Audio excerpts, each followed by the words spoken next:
Sure. So I guess one of the first things to say is that there are quite a number of ANZUP trials, and almost all of them will include patient-reported outcomes, patient experience, and quality of life assessment.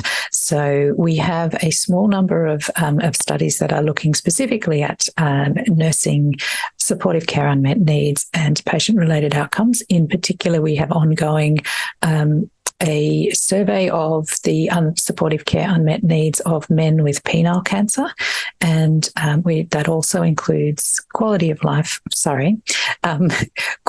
qualitative interviews with men and healthcare professionals who treat men with penile cancer. It's one of the more underreported and under-researched areas, but it has a very significant impact on the men who are affected by it, and of course their families and their relationships as well. We have an ongoing study which is exploring the qualitative assessment of or exploration of how men make decisions about treatment, whether to treat or not to treat, and if so, how, when they're faced with the challenge of micrometastatic disease after prostate cancer. We're seeing micromets increasingly detected on some of the newer imaging protocols, such as PSMA PET and so on. And the question is, for many of these men and their clinician, do we need to treat them now? And what are the factors that influence the decisions?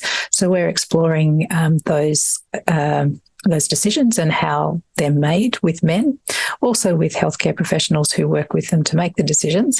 And we're also looking at an investigation of this, of what the discussion is on social media platforms around decisions in metastatic prostate cancer. So there are two examples of ongoing studies that we have that look specifically at supportive care needs and decision making. But as I said, a lot of the other research projects and the clinical trials that ANZUP is running also include questions around decision making, the patient experience, and patient reported outcome measures, whether that be psychological, related to fear of cancer recurrence, anxiety and depression, or whether they're more related to overall quality of life and symptoms.